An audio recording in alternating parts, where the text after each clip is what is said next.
Revenge with Karen. The phone rang at 3:11 a.m., a shrill, sharp burst that cut through the humming silence of the control center like a scalpel to skin. Darlene didn't flinch. She never flinched. Not when a tornado ripped through the Tulsa substation in '09. Not when a drunk technician accidentally triggered a false overload cascade in Little Rock. Not when her husband packed a suitcase on a Tuesday night and left a note that said, "I miss being seen." But now, just picked up the receiver, half glasses sliding down her nose, and answered like she always did. "Collins, control floor, go ahead." The voice on the other end was green, panic bubbling under every syllable. I'm seeing a swing in line 17 again, but the system isn't compensating, and got it," she cut in, already typing. Her fingers moved with the lazy speed of confidence. The screen pulsed amber. A voltage mismatch, 3% drift. Nothing big, nothing the software couldn't theoretically autocorrect. But theory and Texas don't always get along, and neither do algorithms and winter wind. She tapped a few keys, manually adjusted the feeder load, and dropped the draw from 62% to 54% in exactly 12.7 seconds. The amber flicker died. Silence returned. The kid on the phone hadn't even finished his next sentence. "You're good. It's stable now," she said, sipping coffee that had long since gone cold. He mumbled something grateful, fumbling with a thank you like it owed her rent. She didn't need it. Darlene didn't do this for thanks. She did it because 3 states stayed warm when she didn't blink. Oklahoma slept through its night shifts because she didn't sneeze at the wrong voltage reading.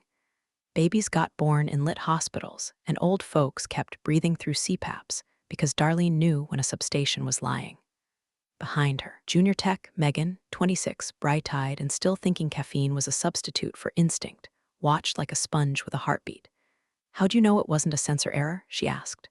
Darlene didn't answer right away. She clicked open a notepad document titled Contingency Patterns, then closed it again without reading.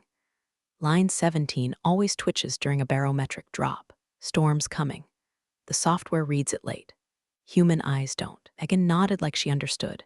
She didn't, not yet, but she would, if corporate didn't gut them first. "You know, the funny thing about being invisible is no one notices you. Until you leave. Speaking of which, before you get lost in the story, do us a quick favor. Tap subscribe and toss a like our way." Yeah, everyone says that, but seriously, it helps more than a third cup of gas station coffee on a double shift. Keeps the lights on, literally. Anyway, back to Darlene. She stood, stretching her back with a slow, practiced motion that made her spine pop like a popcorn kernel in oil. She walked over to the far wall, past rows of blinking panels, and a humming data core that some VP once called her pet robot. She reached up and pulled down a 3-inch thick binder, spine cracked, pages marked with multicolored tabs and sticky notes. The cover read, "Contingencies D1 through D7. Handwritten, all of it, not printed, not digitized. She didn't trust files that could be deleted with one bad update. She flipped to D3, overload plus faulty armation during winter demand. Scanned it, updated a note in pencil, crossed something out, added C17A drift pattern and drew a star. Quietly, she added, "Storm pre-signals likely by Thursday. Test overrides Wednesday." No one noticed her do this. No one ever did. Cameras above the floor hadn't recorded a single facial expression from her in 15 years. The biometric logs only tracked her presence. Not her judgment, not her gut, not her corrections before they became disasters. Megan leaned in again. "You think the new load balancing system's ready for this storm?" Darlene didn't laugh. That wasn't her way. She just slid the binder back into its spot, like a sword into a sheath, and said, "If it is, it won't need me. But if it's not, well, let's hope it is." By 4:07 a.m., she had resolved 5 minor inconsistencies in voltage flow, rerouted 2 relay fails, and corrected a bad sensor calibration from the Fort Smith substation that had been tripping alerts for the past 2 months. She filed the reports herself. Always did. Trusting others to understand the nuance was like handing your brake lines to a toddler with scissors. The next shift rolled in at 6. Arlene nodded to the guy relieving her, Daniels, good man, if a little too married to dashboards, and walked toward the break room. Her coat hung on a hook labeled Legacy Staff, a joke someone from facilities had slapped up with a label maker, not realizing she took it as a badge of honor. She slipped it on. The cold morning wind hit her like a truth she already knew. Things were changing, and not for the better. The screen flickered to life at exactly 10 o'clock a.m. sharp. Company-wide video call. mandatory attendance. The kind of virtual sermon where no one said anything honest, and everyone nodded like bobbleheads trying to keep their jobs. Darlene didn't even try to fake a smile. She sat at the back of the control room, arms crossed, thermos untouched, watching the pixelated face of Bryant Hollister beam in like a used car salesman with too much gel and not enough brains. "Good morning, energy heroes," he chirped, flashing teeth that looked power-washed. "I'm thrilled to lead this region into the modern era of energy delivery and digital transformation." Darlene's eye twitched. He was maybe 35, tops. Hair slicked like he thought the grid respected charisma. His resume read like LinkedIn on Adderall. Consulting firms, some startup that burned $80 million and vanished, and 2 years at corporate HQ where he apparently became an expert on cost-to-value ratio optimization. Translation: he knew how to cut people. She scanned the room. The younger techs were scribbling notes. Megan, poor thing, had even highlighted the word transformation in pink. Bryant kept talking. "This region has a proud legacy, but legacies don't power innovation. Our analysis shows a lopsided compensation curve, too much weight in senior salaries, not enough in growth roles." There it was, the execution wrapped in a TED talk. Darlene didn't blink. "Lean systems outperform sentimental ones," he continued.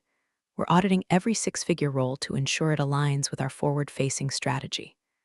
Behind him, his virtual background glitched, momentarily showing a Starbucks cup and a crumpled takeout bag. Arlene saw more authenticity in that trash than in the man speaking.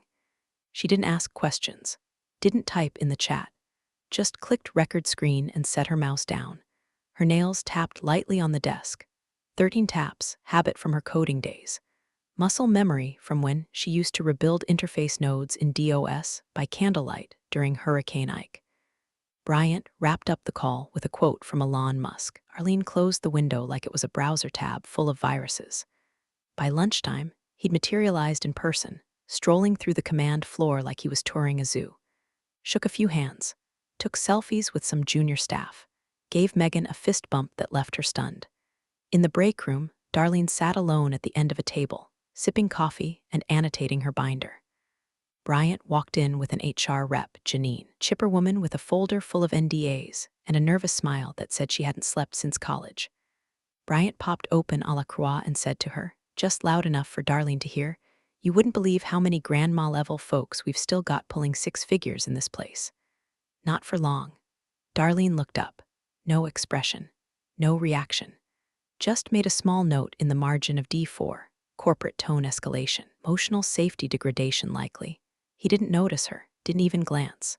Janine laughed too hard, that fake HR laugh, the one you use when your spine is on the line. Darlene stood, dropped her paper cup in the trash, and walked past them without a word. As she exited, her badge failed to open the override room. Twice. She frowned. Used her backup. Still nothing.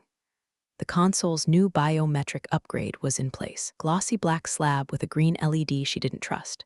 She flagged Daniels. "Why's the override system changed?" He shrugged.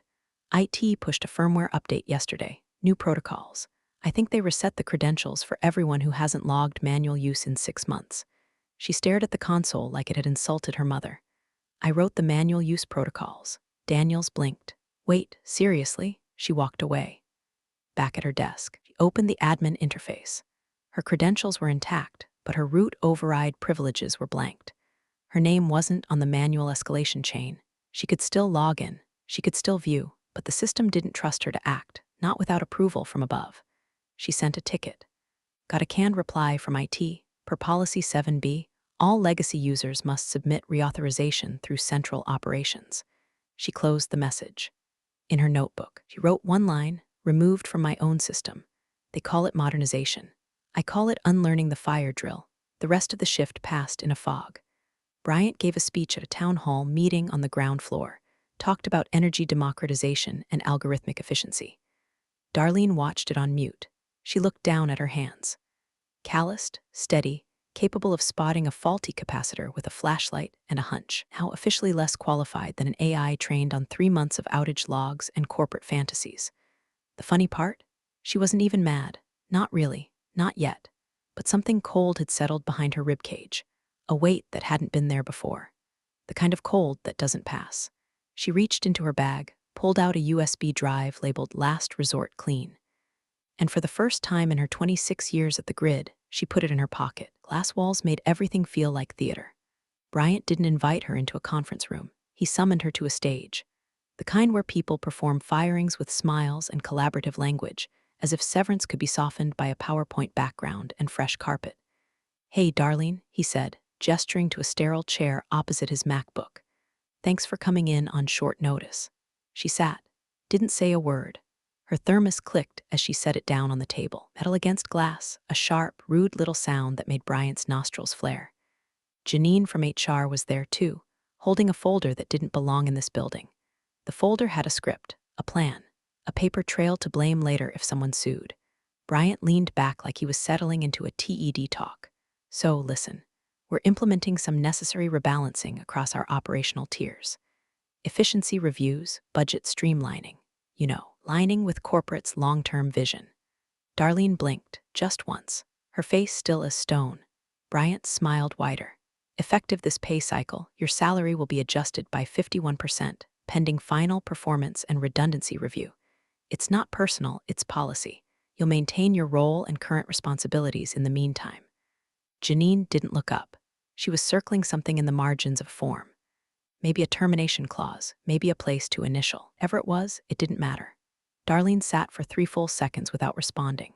Then she lifted her eyes to meet his and asked, "Do you understand what happens if the substation fails during manual sync?" Bryant blinked like someone who got called on in a class he thought he was teaching. "What? If the new load balancer fails to switch on phase 2 and the demand surge hits while the system's still syncing, do you understand what happens?" He shifted in his seat. "That's what the software's for, isn't it?" That's what he said, that exact line. Darlene smiled. For the first time in years, she let the corners of her mouth curl upward in something that looked like amusement, but didn't reach her eyes. It was the smile of someone watching a child about to touch a hot stove after being told not to twice. She stood, slowly, picked up her thermos, slid it into her tote bag. Bryant raised a hand. "We'll need you to acknowledge receipt of the..." He powered down her console. Outside the room, through the glass, Megan was watching with wide eyes from the operations floor. Daniels was pretending not to look. Everyone else just kept typing.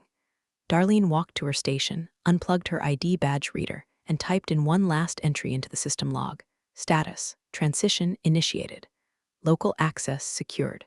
Field-level credentials retained per sec. ADA compliance. She opened the drawer no one had touched since 2014. Inside sat the binder, 3 inches thick. Tabs worn to the color of nicotine stains. Some of the sticky notes had peeled, but the writing held. It smelled like dust, graphite, and truth. She took it out, flipped past D1, D3, D4. Landed on D5. Substation collapse during cold surge manual override procedure when AI lockout detected. She stared at the line she'd written 10 winters ago in red ink. "Do not trust the AI to reroute voltage. Override manually at 74% capacity threshold.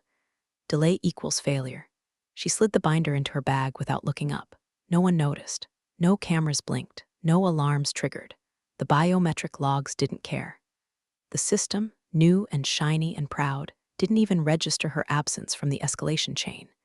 She walked to the exit. Bryant followed her halfway, holding his hands out in mock confusion. "Hey, whoa, no need to be dramatic. We're just reviewing. Nothing's decided yet." She didn't stop. He tried again. "You can't just walk out. We need transition documents. And wait, you haven't even signed the adjustment form." She paused at the threshold, turned back to look at him. And in the same flat, quiet tone she used to talk down power surges and rolling brownouts, she said, "You took my judgment out of the loop. Don't be surprised when the loop fails." And then she left. No big speech, no swan song, just footsteps on industrial tile and the soft hiss of the door closing behind her. Back at her now empty station, the screen flickered once, then defaulted to the login screen. The chair still held the shape of her weight. The mug, her Grid Mom one, sat in the corner of the desk with half an inch of black coffee cold and untouched. Daniels finally said it. Did she just quit? No one answered. On the mainframe, her final script, a simple diagnostic routine she'd created in 2008, ran one last time. It returned a status of manual sync protocol unverified. Recommend review before next storm cycle. The system ignored it. There was no one left authorized to approve that kind of warning. And so it passed into the logs, like a whisper before thunder. The letter wasn't long. 8 lines, single-spaced, Times New Roman, printed on the same gray-white stock the control center used for toner tests and funeral notices. Darlene slid it under HR's office door before sunrise. No fanfare, no subject line. Just her name, a date, and 2 words no one in that building had ever seen her write, effective immediately. By the time the coffee pot finished sputtering its first full brew, she was already gone. The control floor felt wrong without her. Not quiet, there were always hums and beeps and status chimes, but hollow, like a house still holding the heat of a fire that had just burned out.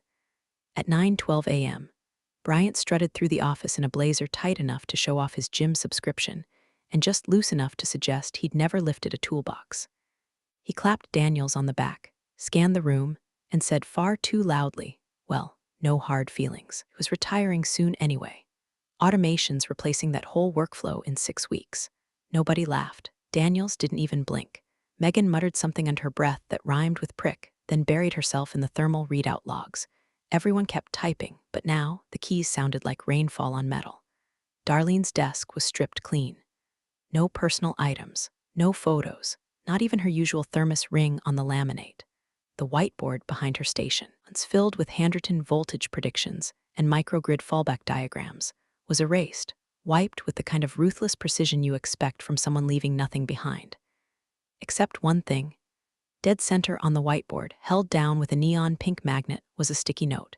3 words, black Sharpie, all caps, run tests before Monday. That was it. No arrow, no signature. Just those 4 inches of fluorescent paper with the weight of a thunderhead. Megan found it at lunch. Is this a joke? She asked aloud. Daniels walked over, read it, then looked toward the grid simulation monitor. Cold front hits Monday. Yeah, but the system passed the load test last week. Daniels didn't respond. He stared at the sticky note like it was written in fire. Bryant overheard and waved it off. She always thought worst case. That note's just parting paranoia. We've already pushed the AI thresholds up. The system adjusts in real time now. He said it like someone who thought thermostats and power distribution were the same thing. In a forgotten corner of the server room, Darlene's contingency script was still present in the job scheduler queue, but it had been disabled by the last patch. Nobody noticed. The log entry read, obsolete manual process flagged for review. She had anticipated that. Back at her house, just a ranch-style place on the edge of Garland with an old generator in the garage she maintained better than the city maintained its roads, Darlene folded her grid ID badge in half. Then again, until it snapped like cheap plastic should. She set the pieces on her kitchen counter next to a note labeled Estate Non-Digital Assets. Then she opened her closet, pulled down a fireproof safe, and unlocked it. Inside, her credentialed tablet, one with root-level access she hadn't used in over a year, and the drive labeled Last Resort Clean. Still sealed, still cold. She set them both on the table, stared at them for a long time. Her phone buzzed. Group chat from the grid crew. Megan had texted, "Did you actually leave? WTF?" Daniels followed up, Bryant spinning it like you were dead weight. Everyone's on edge. She didn't reply. Instead, she picked up the old landline, one of those beige plastic phones with a coiled cord and a ring like a war crime, and called the diner down the street. Ordered 2 eggs over medium, wheat toast, and a side of hash browns. The same order she used to place after double shifts. When the waitress asked if she wanted her usual booth, Darlene just said, "No, I'll take it to go." Storm's coming. By the time Friday ended, corporate had deleted her user profile from the grid operations directory. Her override credentials were purged, at least on paper. They never figured out the backdoor she wrote in 06, the one no one ever noticed because it was filed under a deprecated diagnostic routine called Winter Map Legacy Sync. They couldn't delete what they didn't know existed. And still, that sticky note stayed on the board all weekend. Neon pink. 3 words, slowly collecting dust as the temperatures dropped, and the news ran back-to-back segments about the first hard freeze sweeping down from the Rockies. Nobody ran the tests. There was too much else to do. Bryant had interviews lined up, press junkets, a Monday feature about the human-less grid airing on regional news. He was too busy to notice that the silence growing around him had a shape, a woman-shaped hole, one nobody could fill, and Monday was already whispering. Friday night passed without incident. Saturday morning arrived with a snap of frost on the air and the first real bite of winter rolling off the plains. At 6:42 a.m., a junior technician named Kyle, 23, recently poached from an app development firm, stared at a diagnostic screen he didn't understand and clicked approve on a test report flagged caution, sync mismatch. The warning was in yellow, not red. That's what made the difference. Red meant stop. Yellow just meant you could keep going if you squinted and pretended it wasn't your problem. What Kyle didn't know, what he couldn't have known, is that the sync mismatch wasn't cosmetic. It was tied to a manual escalation hook, one Darlene had embedded years ago to catch late-night drift between substations during cold surges. The automation update had flagged it because it didn't recognize the routine. The system thought it was obsolete code. So, Kyle clicked override warning. The log updated. Status, pass with exception. 15 seconds later, the warning vanished from the active screen. It was still buried in the backend logs, of course, but no one checked those unless something was already on fire.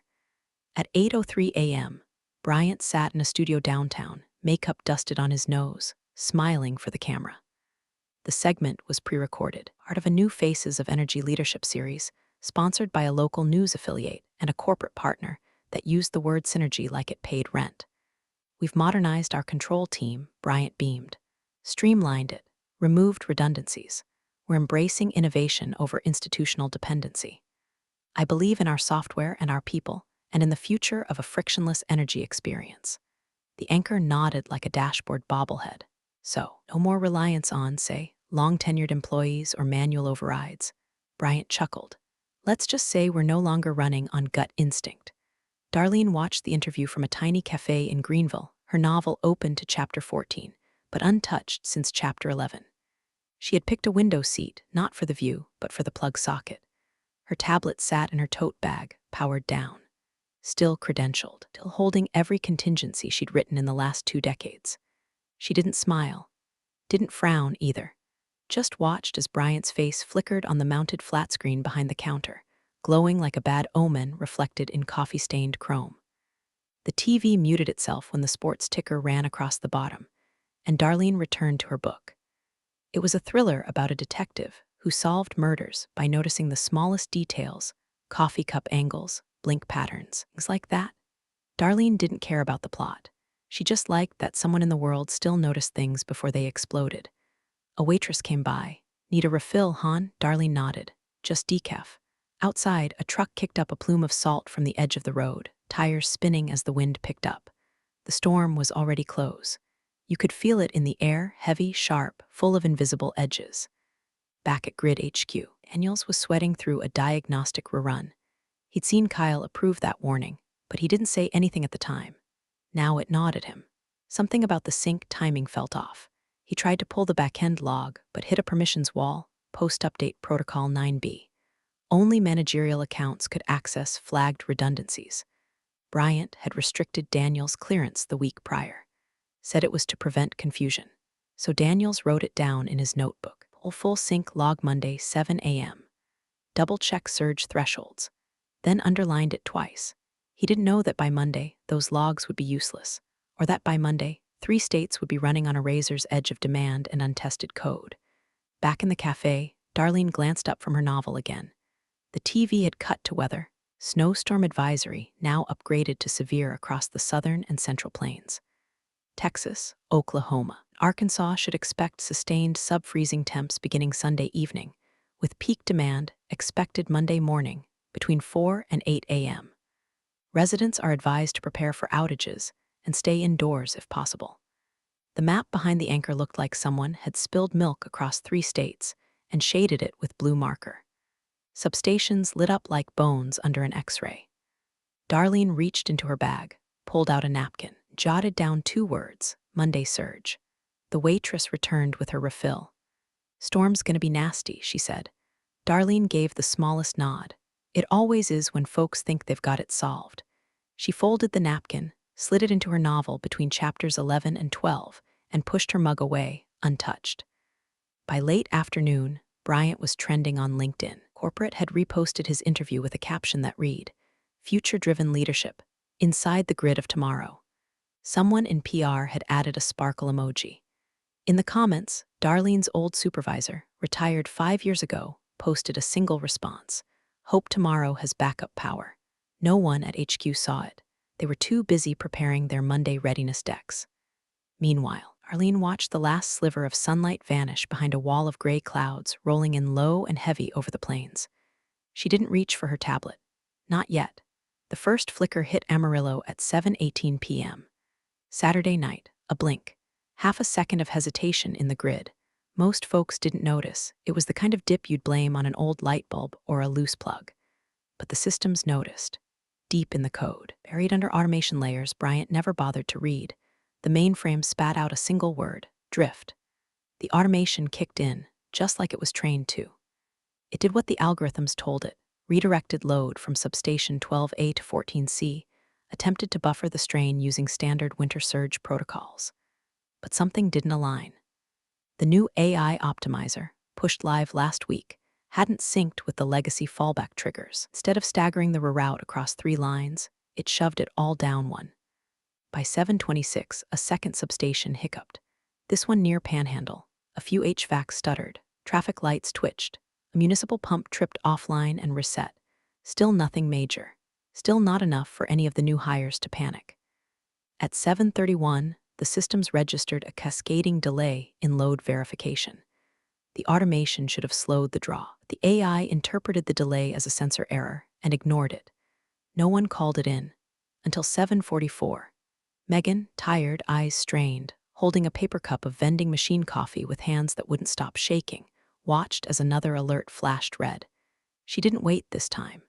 She ran straight to the diagnostics terminal and did the thing Darlene had taught her on her 3rd day: trust the surge. Question the comm. Screen lit up with mismatches across 4 substations. She grabbed the emergency line handset and dialed the override dispatch. It rang 4 times. Then, "We're sorry, all emergency operators are currently assisting others. Please leave a message." Megan hung up, redialed, got the same voicemail. Daniels was off shift. Kyle was in the building, but he was in the server room trying to figure out why his badge no longer let him into the manual override panel. IT had revoked physical access pending new security clearances. By 8:00 p.m., 2 secondary substations tripped offline. Lights went out across 30 square miles of rural grid. Not a full blackout, but enough that people started lighting candles, checking their phones, wondering if the storm had arrived early. Inside her house, Darlene didn't move.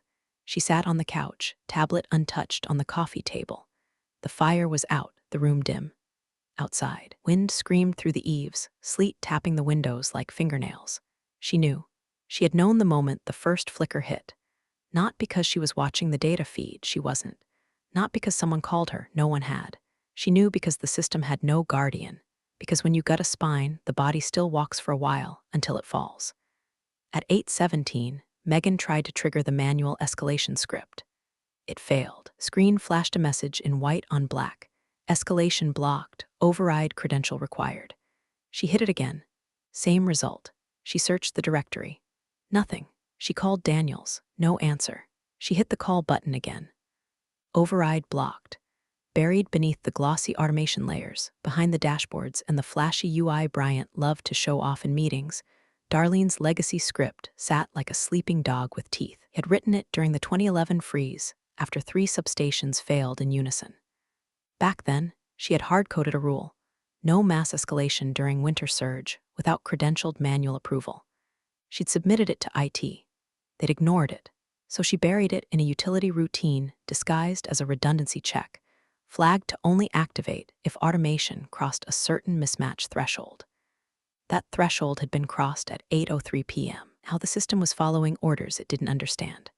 Orders to wait. Orders to pause. Orders that required a name and a code only one person still alive knew: Darlene's. And she sat there watching the wind rip branches from her neighbor's tree. A branch slapped against her siding made the wall shudder. She didn't flinch. She didn't feel triumph or glee, just a hollow sort of knowing. She picked up her tablet, powered it on. The screen glowed. Her login prompt appeared. She stared at it for a long time. In the top corner, a warning flashed.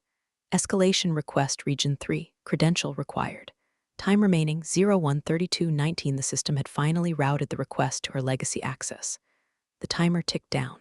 She set the tablet aside without logging in, got up, made tea, sat back down. She wasn't angry, not anymore. She was just done. and the wind howled louder. At 4:47 a.m.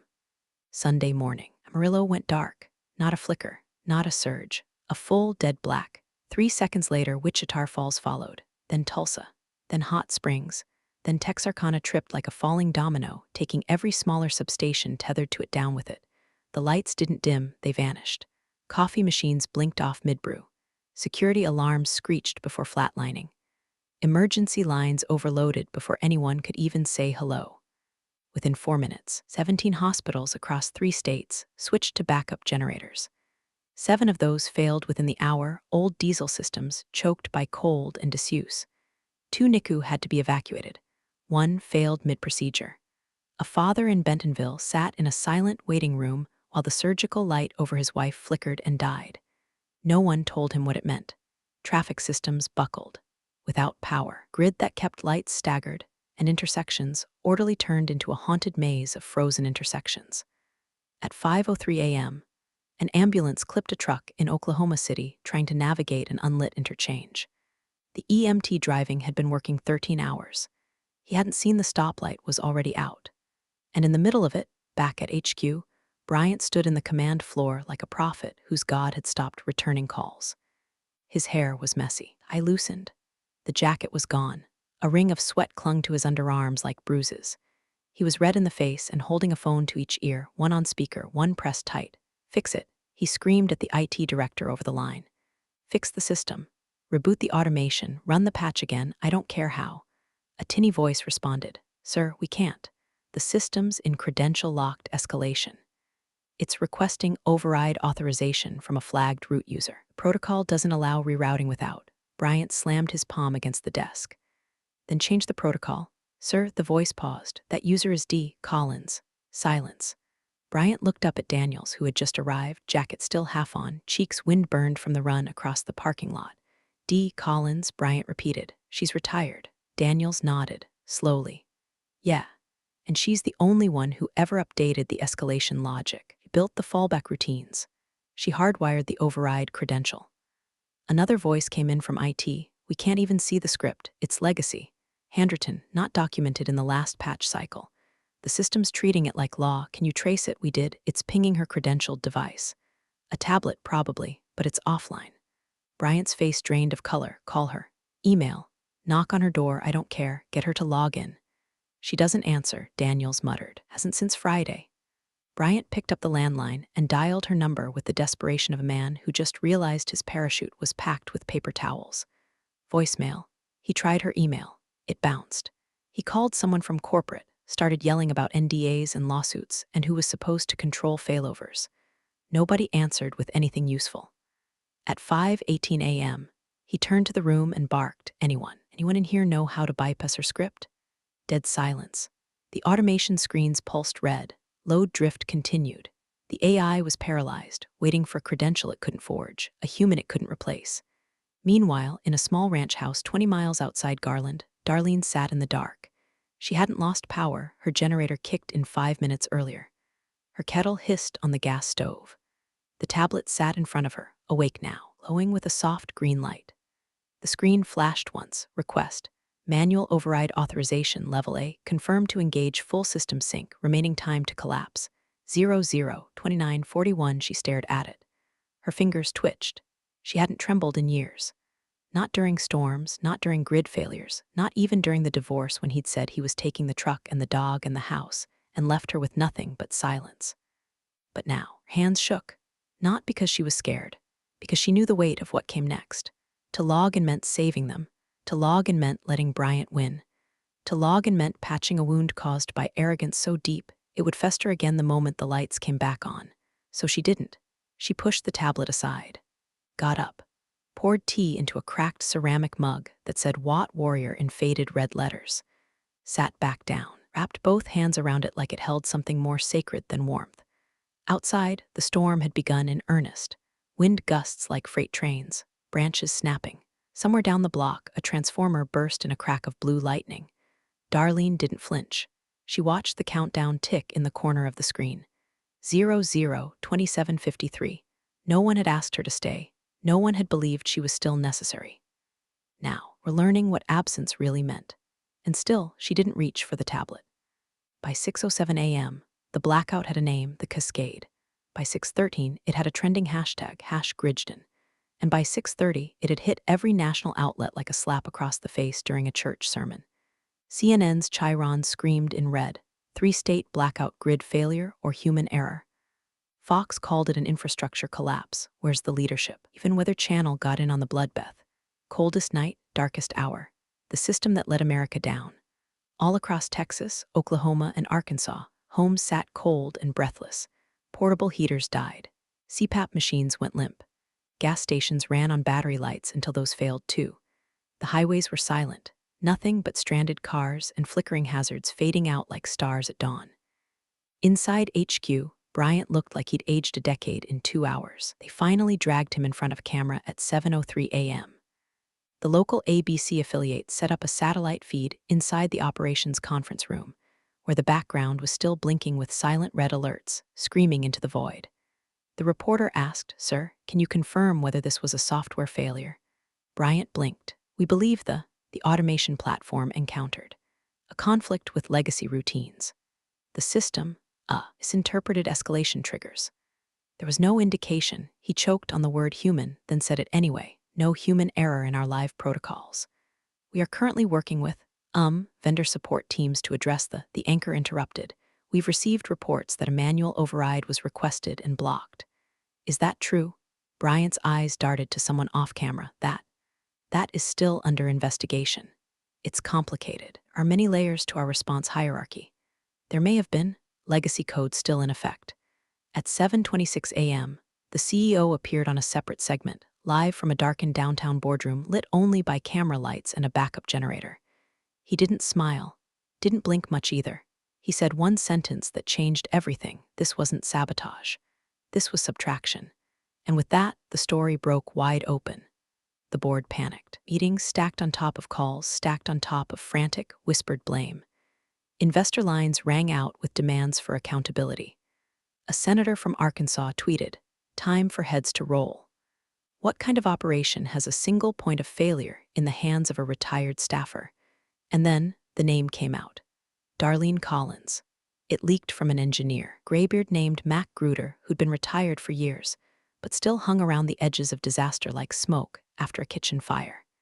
He said it on air with the kind of reverence usually reserved for war heroes and kindergarten teachers who worked through chemo. Only one person ever knew how to manually balance when this happened before. That was Darlene Collins. She built the contingencies, knew every substation like she'd birthed them herself. By 8:00 a.m., name was on every screen. By 8:05, her photo had gone viral. It was an old ID badge photo, faded smile, eyes squinting just a little from too many double shifts, a stray wisp of gray hair curling near her temple. The kind of face you pass in a hallway and don't notice until it's gone. Twitter lost its mind. She warned them. They replaced her with a spreadsheet. "Retire this, Bryant. Darlene Collins is the human firewall." They didn't know where she was. Some claimed she died. Others said she was in Montana, living off-grid. Someone posted a photo of a woman buying donuts in Garland that morning and captioned it, "If this is her, let her eat free forever." Inside her living room, Darlene watched it all unfold on a tiny TV propped up near the wood stove. The tea had long since gone cold. The tablet sat untouched on the armrest. She saw her face flash on the news, saw Bryant stammer, saw the CEO freeze, felt something twist in her chest.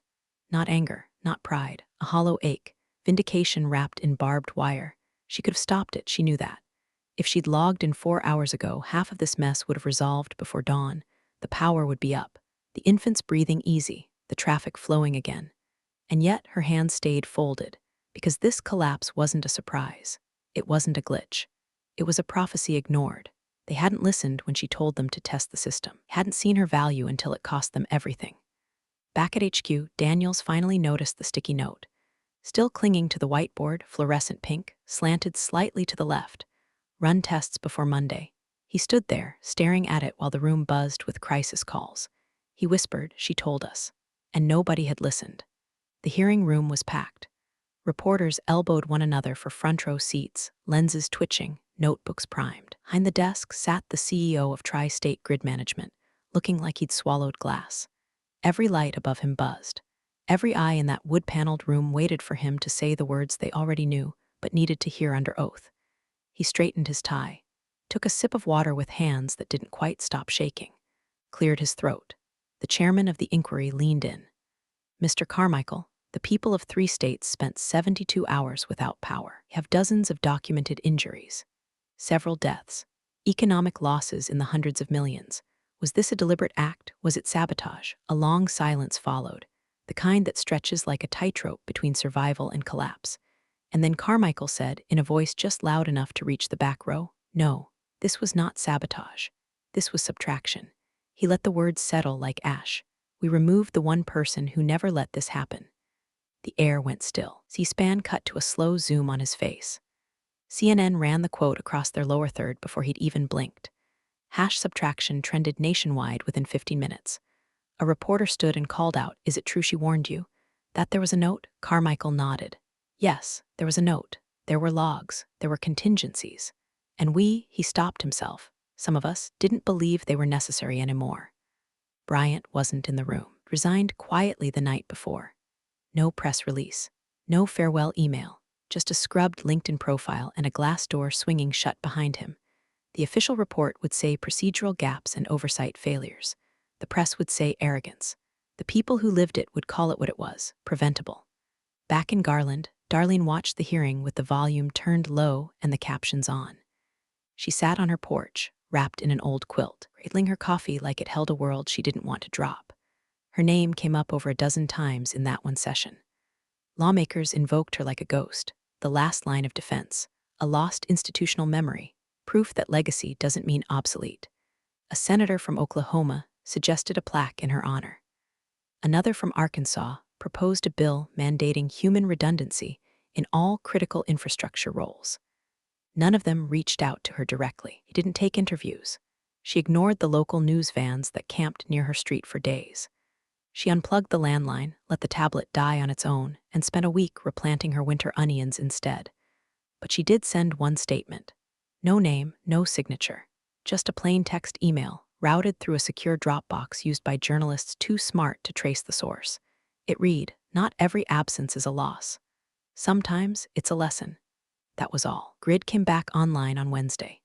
Bit by bit, region by region, IT teams worked overtime with manuals they didn't know existed until Darlene's binder was pulled from a drawer and photocopied in full. Sections of her code, once flagged as obsolete, were reinstated line for line. Daniels kept the sticky note, laminated it, taped it to the glass case over the main breaker board. Run tests before Monday. The staff stopped laughing at legacy binders, started asking better questions. Megan led a small team to build a new escalation protocol, one that required dual approvals, human and system. She titled it D. Collins 01. They offered Darlene her job back, full pay, backdated. She never responded. Instead, she spent Thursday morning in her shed, oiling the old generator and humming a tune nobody'd heard since AM radio. Somewhere down the street, kids chalked her driveway with hearts and lightning bolts. A neighbor left a pie on her porch with a note that just said, "You kept us warm. Thank you." She didn't answer the door, but she ate the pie and smiled just once when the lights flickered back on, because in the end they built systems to replace her, but none to understand her. And that's where they failed.